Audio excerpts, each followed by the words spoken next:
Hello అండి అందరికీ welcome back to my channel. ఈ రోజు రెసిపీ వచ్చేసి క్యాబేజీ పప్పు. ఈ క్యాబేజీ పప్పు మా ఇంట్లో మేము ఎలా చేస్తామో మీకోసం అయితే చూపిస్తాము. ఇంకెందుకు ఆలస్యం, లేట్ చేయకుండా వీడియోలోకి అయితే వెళ్ళిపోదాం. ముందైతే 2 గ్లాసులు పప్పు అయితే తీసుకున్నాను. 2 గ్లాసులు అంటే మరీ పెద్ద గ్లాస్ అయితే కాదండి, చిన్న గ్లాసు అదేనండి, టీ గ్లాస్ అయితే తీసుకున్నాను. టీ గ్లాస్తో 2 గ్లాసులు పప్పు అయితే తీసుకున్నాను. నీట్గా కడిగేసుకున్నాను. చూడండి, కడిగేసుకున్న తర్వాత ఇందులోనే కట్ చేసుకున్న ఆనియన్ అయితే వేసుకోవాలి. నేనైతే 2 ఆనియన్ అయితే తీసుకున్నానండి, చిన్నది. తర్వాత ఇందులోనే కట్ చేసిన మిర్చి అయితే వేసుకోవాలి. మిర్చి కూడా ఒక 2-3 తీసుకున్నానండి, ఎక్కువేం తీసుకోలేదు. తర్వాత కట్ చేసుకున్న టమాటా అయితే వేసుకోవాలి. టమాటా మీడియం సైజ్ అయితే ఒక 3 తీసుకున్నాను. ఇవి ఇలా పక్కన పెట్టేసి క్యాబేజీ అయితే చూడండి, క్యాబేజీ మొత్తం ఫస్ట్ అయితే 2-3 ఆకుల వరకు అయితే తీసుకోవాలి. 2-3 ఆకులు తీసుకున్న తర్వాత వీటిని అయితే సగానికే తీసుకోవాలండి, ఎక్కువ అవసరం ఉండదు. క్యాబేజీ అయితే హాఫే తీసుకోవాలి.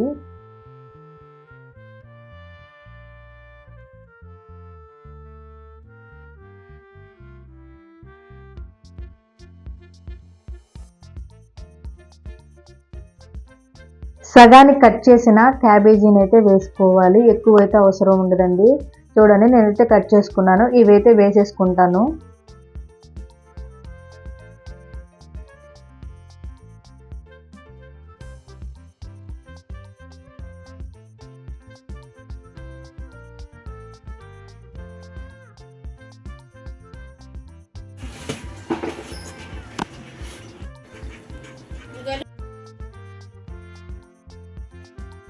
కట్ చేసుకున్న క్యాబేజీ ముక్కలు వేసిన తర్వాత 1 స్పూన్ పసుపు అయితే వేసుకోవాలి.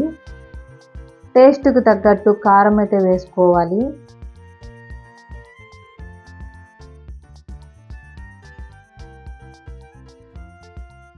సాల్ట్ అండి, టేస్ట్కి తగ్గట్టు సాల్ట్ కూడా వేసుకోవాలి ఇందులోనైతే.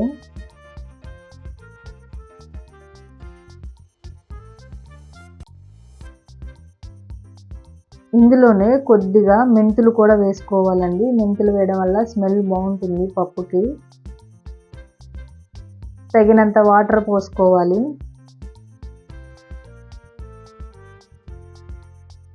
కుక్కర్ మూత పెట్టేసేసి 4 to 5 విజిల్స్ వేయించుకుంటే సరిపోతుంది. పప్పు ఉడికే లోపల తాలింపు అయితే వేసేసుకుంటాను. ఒక కంచుడు తీసుకొని ఆయిల్ అయితే వేడి చేసుకోవాలి. సరిపడా ఆయిల్ వేసుకొని హీట్ అయిన తర్వాత పోపు అయితే వేసుకోవాలి. పోపులన్నీ మిక్సింగ్ ఉంటాయి కదా, నేనైతే కొంచెం విడివిడిగా వేస్తున్నాను. తర్వాత కట్ చేసిన మిర్చి అయితే వేసుకోవాలి. ఎండుమిరగాయ అండి, ఎండుమిరగాయలు అయితే వేసుకోవాలి.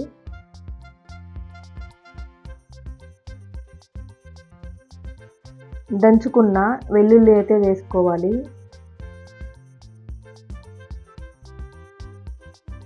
నెక్స్ట్ కొంచెం ఇంగువ అండి, ఇంగువ అయితే చారులకైతే బాగుంటుంది, టేస్ట్ పప్పు కూడా బాగుంటుంది. ఇంగువ అయితే సరిపడా వేసుకున్నాను. తర్వాత కరివేపాకు వేసుకున్నాను. వీటన్నిటిని అయితే ఫ్రై చేసుకోవాలి, మీకు తెలిసే ఉంటుంది పప్పు తాలింపు.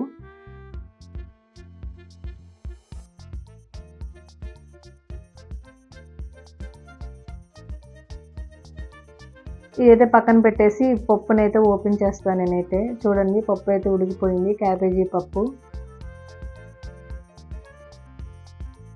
దీన్ని ఒకసారి తిప్పేసుకుంటే కొంచెం గడ్డలు ఉంటే ఏమన్నా బాగా అవుతుంది. కొంచెం వాటర్ వేసి చూడండి, ఇలా చేశాను, ఈ మాదిరిగా వచ్చేలాగా. ఇందులోని మనం ముందుగా ఫ్రై చేసుకున్న తాలింపు అయితే వేసుకోవాలి. చూడండి, ఆల్మోస్ట్ తాలింపు అయితే అయిపోవడానికి వచ్చేసింది. ఈ తాలింపుని అయితే పప్పులో అయితే వేసేసుకోవాలి.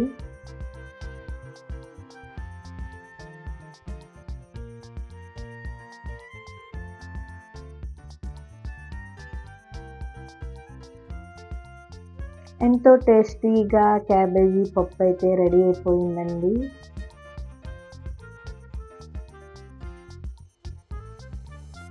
పప్పు కూడా చాలా ఒదుగు వస్తుంది. ఈ క్యాబేజీ వేయడం వల్ల. అంతే ఫ్రెండ్స్, క్యాబేజీ పప్పు అయితే రెడీ అయిపోయింది. మా ఛానల్ కనుక ఫస్ట్ టైం కనుక చూసినట్లయితే ఒక లైక్ చేయండి, షేర్ చేయండి.